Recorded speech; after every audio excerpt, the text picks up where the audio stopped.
आज का जो टॉपिक है हमारा वो है वाष्पन। इससे पहले हम क्वथनांक, गलनांक, संघनन, ये सब हिमांक, ये सब क्रियाएं पढ़ चुके हैं और उसको पढ़कर आपको थोड़ा सा ये नॉलेज तो हो ही गई होगी कि डेली रूटीन में आप जो काम करते हैं वो सब क्रियाएं आप ऑलरेडी देखते हैं।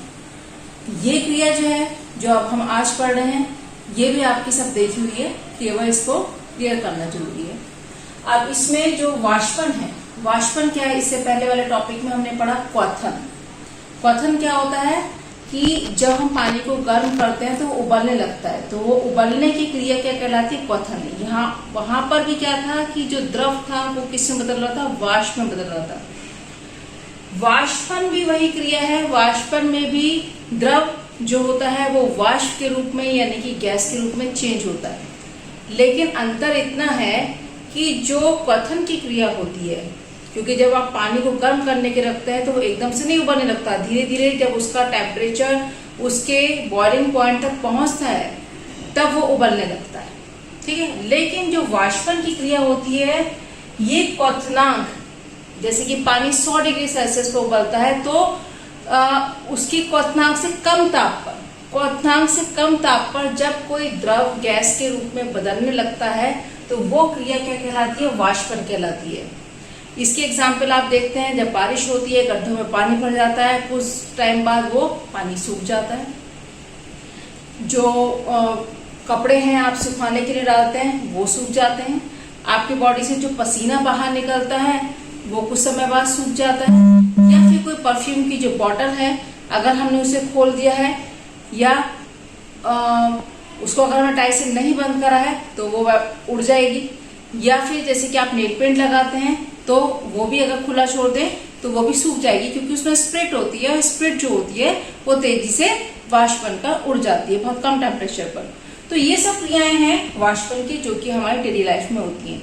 लेकिन वाष्पन की क्रिया यानी कि इस वाष्पीकरण को कौन से ऐसे फैक्टर्स हैं जो कि इसको इफेक्ट करते हैं, प्रभावित करते हैं। तो इसमें 4 हैं। एक तो होता है सतही क्षेत्रफल, दूसरा होता है तापमान यानी कि टेम्परेचर, तीसरा होती है आर्द्रता यानी कि नमी जिसे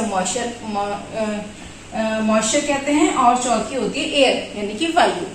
अब देखिए सबसे पहला है हमारे पास सतही क्षेत्रफल, यानी कि इसका एग्जाम्पल देखें कि आपने कपड़े सुखाने, अगर आपने कपड़े में निचोड़े हुए ऐसे टांग दिए या फिर उसको खोल कर बिछाया तो कौन से जल्दी सूखेंगे, जिसे हम अच्छी तरह फैलाकर सुखाते हैं। क्यों? क्योंकि उसका क्षेत्रफल बढ़ गया, और जितना क्षेत्रफल बढ़ जाएगा तो उसका जो वाष्पन है तेजी से हो जाएगा और पानी उसमें से जल्दी से वेपोराइज हो जाएगा और कपड़ा जो है जल्दी सूख जाएगा। जबकि जो आपने कपड़ा बिना फैलाए डाल दिया है वो आसानी से नहीं सूखेगा। तो कहने का मतलब यह है कि सतही क्षेत्रफल अगर बढ़ जाता है तो वाष्पन की क्रिया भी बढ़ जाती है। दूसरा होता है टेम्परेचर यानी कि तापमान। अगर एक कपड़े को आपने धूप में डाल दिया, एक कपड़े को आपने छांव में डाल दिया, तो कौन सा जल्दी सूखेगा, धूप वाला सूखेगा, क्योंकि टेम्परेचर ज्यादा है। और टेम्परेचर ज्यादा हो जाने से वाष्पन की क्रिया क्या होती है, बढ़ जाती है और कपड़ा जल्दी सूख जाता है। तीसरी बात है आर्द्रता यानी कि नमी। देखिए सबसे पहले तो आर्द्रता होती क्या है, जो एटमॉस्फेयर है हमारा उसमें वाटर वेपर यानी कि जल की वाष्प होती है। उस जल वाष्प को हम क्या कहते हैं, नमी कहते हैं। बरसात के मौसम में क्योंकि बारिश होती है तो जो एयर होती है उसमें उस नमी की मात्रा यानी कि आर्द्रता की मात्रा क्या होती है, ज्यादा होती है।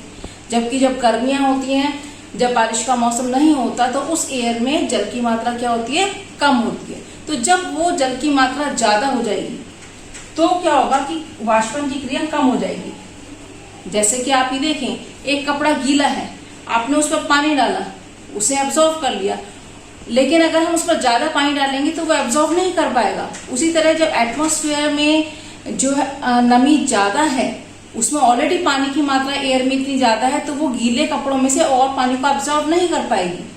तो जिस कारण क्या होगा, आर्द्रता अगर बढ़ जाएगी तो वाष्पन की क्रिया कम हो जाएगी, यानी कि जो कपड़ा है वो आसानी से नहीं सूखेगा। चौथी बात है वायु, एयर।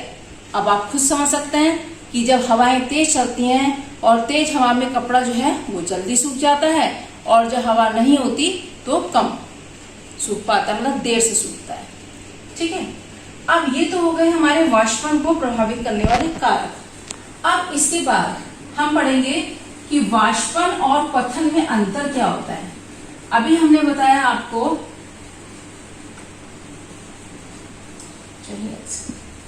अभी हमने बताया कि जो वाष्पन होता है वो क्वथनांक से कम तापमान पर होता है, किसी भी तापमान पर ये होता रहता है, जबकि जो क्वथन यानी कि उबलने की क्रिया होती है वो एक निश्चित ताप पर होती है। अब इन दोनों में अंतर क्या है। वाष्पन में, वाष्पन जो है जैसे कि आप देखते हैं गर्मियों में पानी जो है वो सूख जाता है ऊपर का, वो हमको आंखों से नहीं दिखाई देता। पानी की जो ऊपर के लिए है, जब उस पर सनलाइट पड़ती है तो वहां पर जो पार्टिकल्स होते हैं उनको एनर्जी मिलती है और वो वेपोराइज होकर पानी धीरे धीरे वाष्पन का उड़ जाता है। वो क्रिया क्या कहलाती है, वाष्पन कहलाती है। ये क्रिया हमें आंखों से नहीं दिखाई देती, लेकिन जो क्वथन है, जब हम पानी को उबलने लगते हैं तो क्वथन में क्या होता है कि पानी बॉयल होने लगता है तो वो हमें आंखों से उसमें बुलबुले उड़ते हुए दिखाई देते हैं। जो वाष्पन की क्रिया है वो किसी भी टेम्परेचर पर हो जाएगी, लेकिन जो क्वथन की क्रिया है उसके लिए एक निश्चित टेम्परेचर होता है कि अब पानी, जैसे कि पानी का क्वथनांक जो है 100 डिग्री सेल्सियस है, तो पानी जो है 100 डिग्री सेल्सियस पर ही उबलेगा। तो वाष्पन की क्रिया जो है ये धीमी गति से होती है। अगर हमारे पास एक कपड़े में 100 ml पानी है तो उसे अगर हमें सुखाना है तो उसमें सुखाने में कई घंटे लगेंगे, लेकिन अगर 100 ml पानी को हमें बॉयल करना है तो वो बहुत मिनटों में हो जाएगा। तो वाष्पन की क्रिया जो है ये धीमी गति से होने वाली क्रिया है, और क्वथन की क्रिया यानी कि जो बॉयल होने की क्रिया है वो तेज गति से होने वाली क्रिया है। तो यहाँ पर हो जाएगा वाष्पन और क्वथन में अंतर। इसके बाद आता है हमारे पास ऊर्ध्वपातन। अब आता है ऊर्ध्वपातन, जिसे कहते हैं सब्लिमेशन। देखिए अभी तक हम पढ़ रहे थे कि ठोस जो है वो द्रव में बदलता है, द्रव को गर्म करते हैं तो वो गैस में बदलता है, लेकिन जब कोई ठोस टेम्परेचर बढ़ने पर सीधे ही ठोस से किस में बदल जाता है, गैस में बदल जाए। तो जब ठोस सीधा ही गैस में बदल जाता है तो ये क्रिया क्या कहलाती है, ऊर्ध्वपातन, ये कहते हैं सब्लिमेशन। जैसे कपूर है, ये नौसादर है, अगर आप उसे गर्म करते हैं, जलाते हैं तो वो क्या ठोस है, और गर्म करने पर वो सीधे किसमें बदल जाते हैं, गैस में बदल जाते हैं। तो ठोस का सीधे ही गैस में बदलना क्या कहलाता है, ऊर्ध्वपातन कहलाता है। तो आपका ये जो 9th क्लास का जो कोर्स है, क्योंकि आपका 30% कोर्स जो है वो कोविड-19 की वजह से उन्होंने कम कर दिया है, तो जितना ही कोर्स है आपका, जो मैंने अभी तक टॉपिक्स पढ़ाए हैं, सारे यही टॉपिक हैं जो कि आपके इस फर्स्ट चैप्टर के इसमें, और बाकी टॉपिक कटवा दिए गए हैं तो वो मैंने इसमें नहीं पढ़ाए हैं। ठीक है बच्चों, अब ये जब टॉपिक है इनके नोट्स मैंने आपको दे दिए हैं और आप इसको तैयार कर लें और अच्छी तरह समझ लें। थैंक यू बच्चों।